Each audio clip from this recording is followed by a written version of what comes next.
Hello, ഇന്നൊരു മഴയുള്ള ദിവസമാണ്. മഴയില്ലാത്ത നേരം നോക്കി ഞങ്ങൾ രാവിലെ തന്നെ പോയത് അമ്പലത്തിലേക്കാണ്. കൊടുങ്ങല്ലൂർ ചന്തപ്പുരയിലുള്ള നെടിയതളി ശിവക്ഷേത്രത്തിലാണ് ഞങ്ങൾ ആദ്യം തൊഴാൻ പോയത്.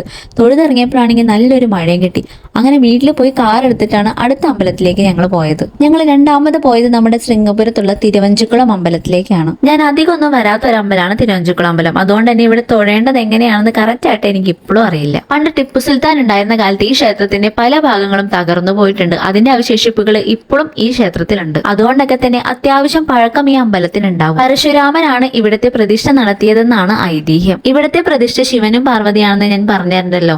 എല്ലാ ദിവസവും പള്ളിയറ പൂജ നടക്കുന്ന കേരളത്തിലെ 2 അമ്പലങ്ങളിൽ ഒരമ്പലം നമ്മുടെ തിരുവഞ്ചിക്കുളമാണ്. അങ്ങനെ അവിടെ നിന്ന് തൊഴുതിറങ്ങി ഞങ്ങൾ നേരെ പോയത് ഒരു മസാല ദോശ കഴിക്കാൻ വീനസിലേക്കാണ്. കുറച്ചു നാളായിട്ട് ഇവിടുത്തെ മസാല ദോശയുടെ ഫാൻസ് ആണ് ഞങ്ങൾ. മസാല ദോശയെക്കാളും ടേസ്റ്റ് ഇതാ ഈ കാണുന്ന ഉഴുന്നുവടയ്ക്കാണ് കേട്ടോ. ഉഴുന്നുവടയുടെ ഒപ്പത്തിനൊപ്പം നിൽക്കുന്ന ടേസ്റ്റ് ഇവിടുത്തെ കോഫിക്കുമുണ്ട്. രാവിലെ തന്നെ അമ്പല ദർശനവും കഴിഞ്ഞ് വന്ന് കഴിക്കുന്ന മസാല ദോശയ്ക്ക് നല്ല ടേസ്റ്റ് ആയിരിക്കും. നിങ്ങൾക്ക് തോന്നിയിട്ടുണ്ടോ അങ്ങനെ? ഇതാണ് ഞാൻ നേരത്തെ പറഞ്ഞ നല്ല ടേസ്റ്റി കോഫി. ഇവിടുത്തെ കോഫിയും ഉഴുന്നുവടയും ഒന്ന് കഴിക്കാത്തവരുണ്ടെങ്കിൽ ഒന്ന് കഴിച്ചു നോക്കൂട്ടോ. ആ ഉഴുന്നുവടയുടെ ഒരു പീസ് എടുത്ത് സാമ്പാറിലും 2 ചമ്മന്തിയിലും മുക്കി കഴിക്കുമ്പോൾ കിട്ടുന്ന ഒരു ടേസ്റ്റ് ഉണ്ടല്ലോ, ദാറ്റ് ഈസ് കിടിലം. അപ്പൊ ഇന്നത്തെ വിശേഷം ഇത്രേ ഉള്ളൂ. ബൈ.